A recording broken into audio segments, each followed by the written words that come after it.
Welcome back to the Prepared School Psych Podcast. I'm your host, Jenny Ponzuric.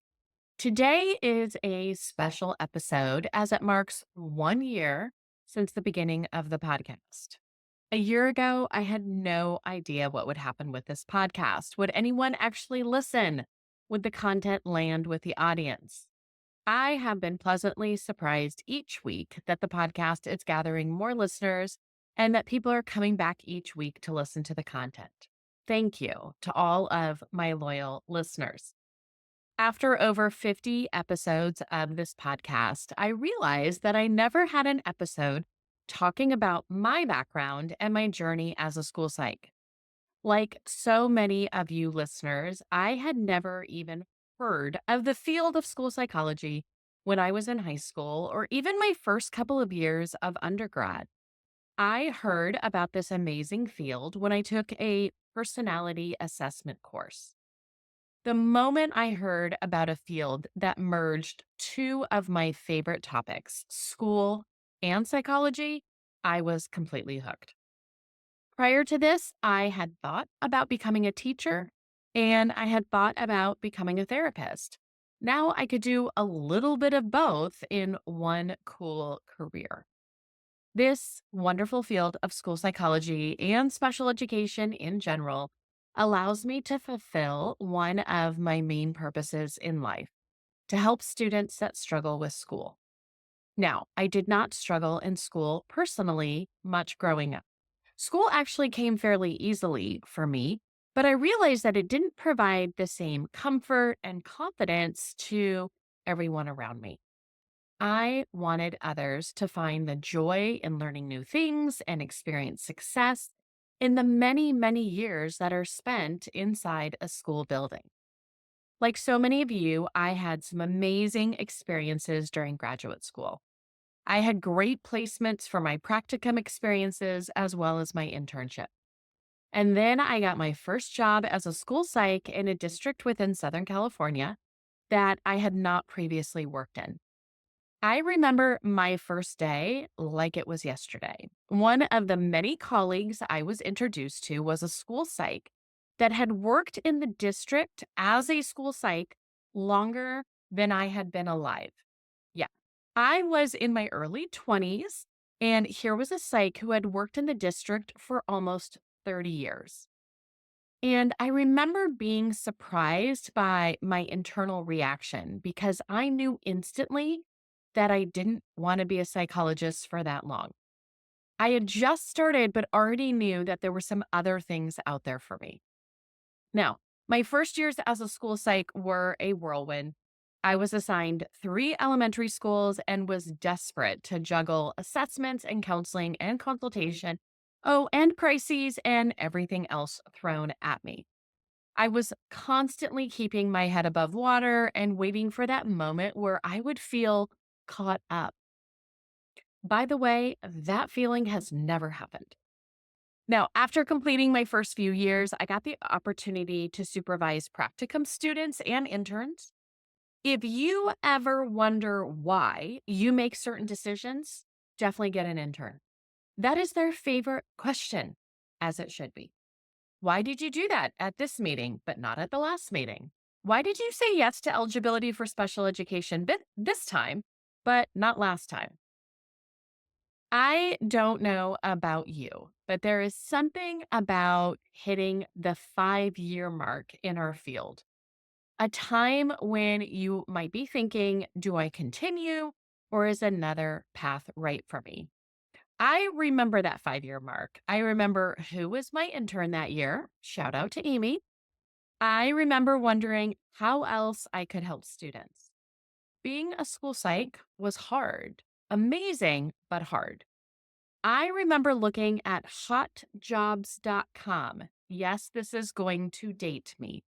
For those quite a bit younger than me, this was before all of the websites that are actually dedicated to jobs about education.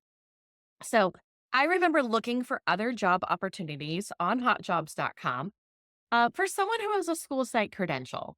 And there was not a lot. I don't remember exactly, but I think there was maybe teaching a psychology class. Thank goodness I got past that 5-year mark and actually continued on my path. Now, a few years later, I thought I needed some more knowledge. Grad school was great, but I wanted to learn more about assessment. I wanted to learn more about the tools that I was using, and I wanted to learn more about the brain. So I joined the school neuropsych program, at that time led by Dr. Dan Miller. Those 10 months were filled with so much learning and late nights, but I definitely grew in my skills. And my learning didn't stop there. I'm a person who always wants to be learning more. I remember attending a 4-day workshop one summer all about RTI, that we would now call MTSS. And another summer I spent learning about the brain. All of these wonderful opportunities just to deepen my learning so that I can help more students that were struggling with school. At the core, this is why I was doing all of this. I wanted to help more students. One of the wonderful opportunities I got in my district, I was in the same one for 13 years, was in addition to using my school neuropsych knowledge and applying it to the most interesting cases, I also really got into academic interventions for my schools. And we saw a lot of progress. So much so that my district asked me to do some trainings for some of our other schools. Now, a lot of you listeners know me originally because you attended a training that I may have done for your district or your region. I love doing trainings. Today, today I love it. But back then, providing a training terrified me. Talking in front of so many people, I just get some sweaty palms just remembering that version of me back then. Today, I will admit, I still get nervous before I speak in front of a group, but I honestly love trainings too, so it kind of evens itself out. Now, I started to see how my work as a school site could move from supporting one student at a time through the evaluation process to helping groups of students through the MTSS process. And I really loved it. Another way to help students who are struggling in school. And once I became a bit more comfortable speaking in front of groups, I got some opportunities to teach at the college and university levels.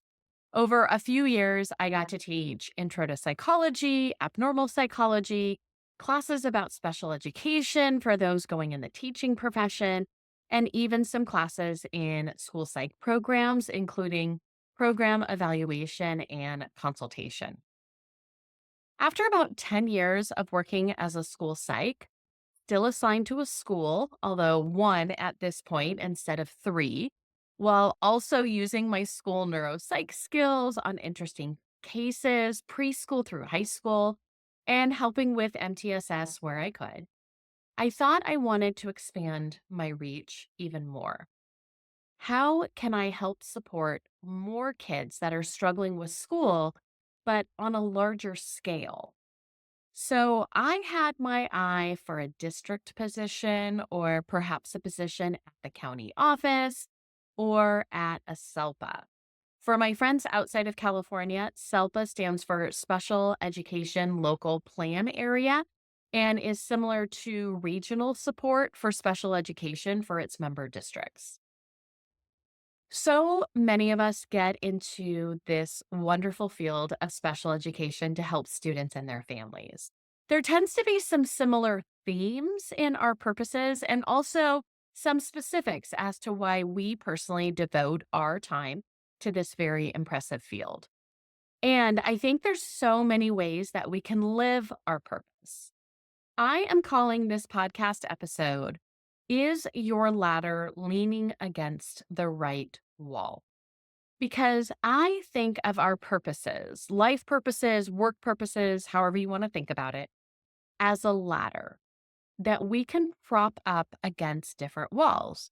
It's a visual that has helped me in my journey.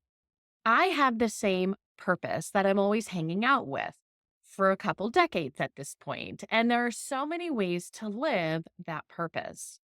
There are many walls that I can lean this ladder against. For 13 years, I leaned that ladder against the wall of school psych in a school district. But then I wanted to lean my ladder against a different wall. I ended up at my county office in another job I had never heard of. I was in a department which was called Teacher Support Services at the time.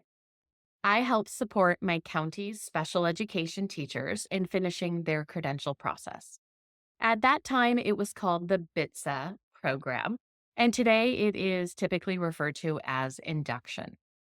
I got to help hundreds of special education teachers learn more about how to teach and support special education students. I was able to write and teach content on topics ranging from mentorship to behavior plans to preschoolers and specific areas of eligibility such as autism and orthopedic impairments. I really loved working with special education teachers, and I loved many of the team members that I worked with during that time. Shout out to my original team members, Marcia and Pam. I learned so much during that time, including how to work in a shared office space. As school psychs, I know we're lucky to even have an office at a school site, but most of the time it's our space and ours alone. Now, I was in the middle of an open office and I could hear everyone's phone conversations, which mean they could all hear mine as well. It was a very different experience for me. After a year, I was promoted to a director position and I got an office with a door, which really helped my attention and focus. I don't think I realized how distracted I was getting in that open office space. Now, I haven't shared this next part of my story with many people. And if you're still listening, thank you. But I had my eye on a specific position. I had my eye on this position for a number of years, and I was waiting for the person who was currently in that position to retire. And then she did. About a year earlier than I thought, but now I had this opportunity that I had been waiting for. I had spent so much time dreaming about this one position, and I was so excited about the possibility of actually having it. And you know what happened? I didn't get the position. They gave it to someone else. Now, to say that I was disappointed was an understatement. That one hit me really hard. I had been aiming for this one position as my next step for a while. And this position was going to be another wall that I could lean my ladder on. I could have so much impact on hundreds of students that were struggling in school. But that opportunity wasn't mine. And I have to admit, I had no idea what I was going to do next. Now, I want to back up a little as I skipped over something that I had been participating in for a few years by this point that would be helpful in my story. Our region, or SELPA, was examining alternatives to the discrepancy model for SLD identification. One of our state groups was piloting alternatives to the discrepancy model. And while I was still at my district, I was one of the 8 schools that participated in this pilot. Now, while my school was doing some great things in regards to RTI, we participated in that 3-year pilot using the pattern of strengths and weaknesses model. When I was at the county office helping special education teachers, I also got to help roll out this model in my region.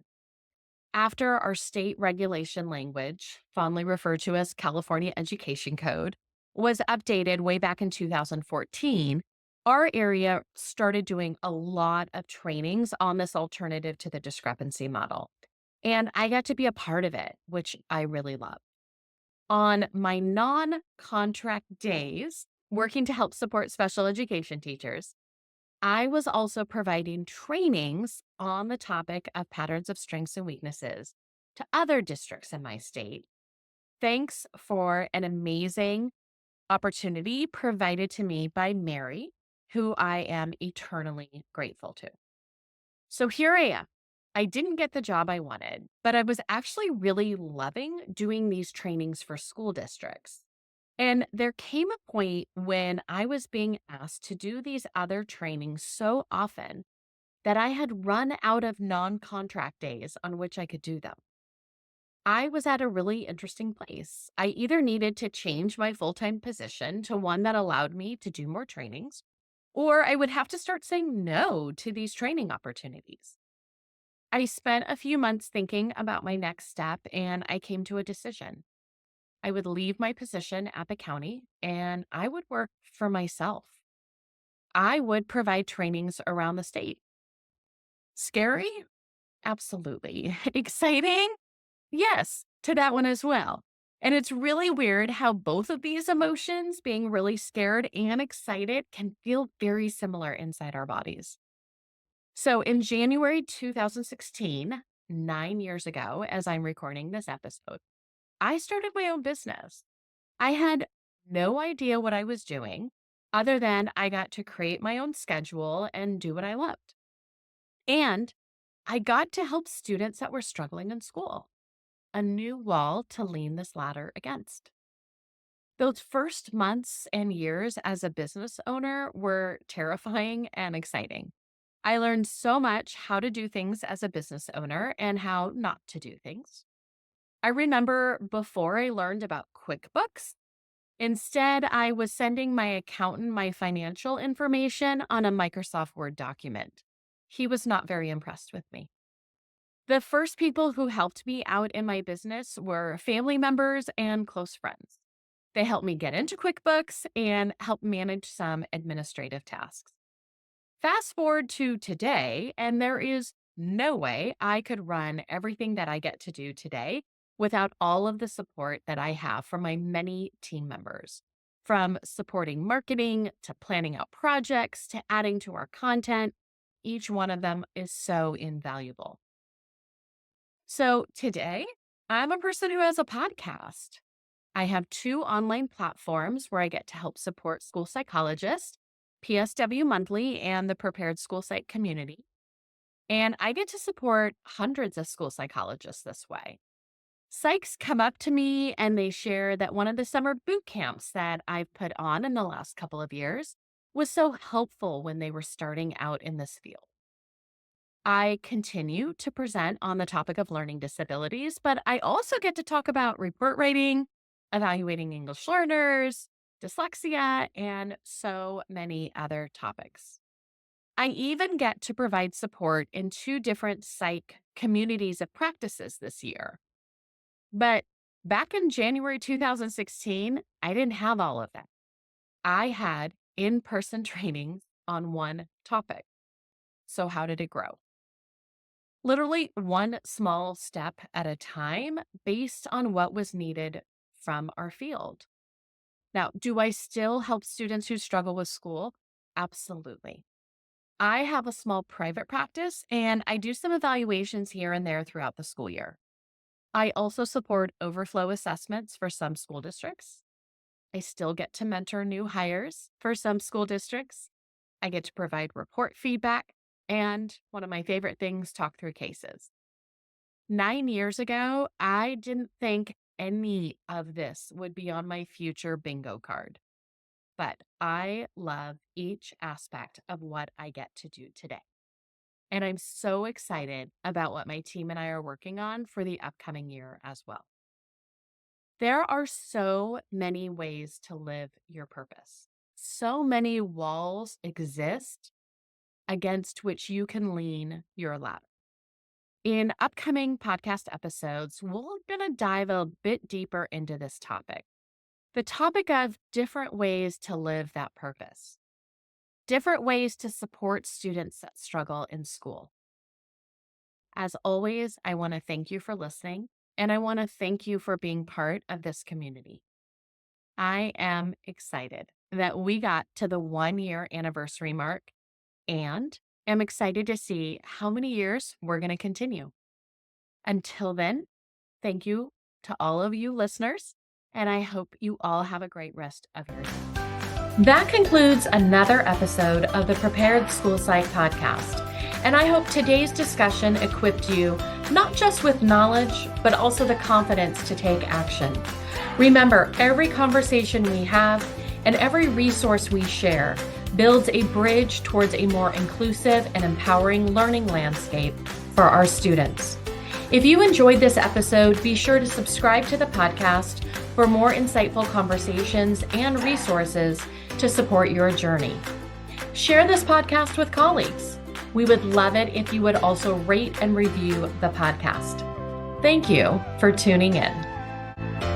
Just a reminder, everyone, the information and advice provided in this podcast are for guidance purposes only, and all listeners are required to follow both federal and state law and their own school district guidelines and policies. Thank you.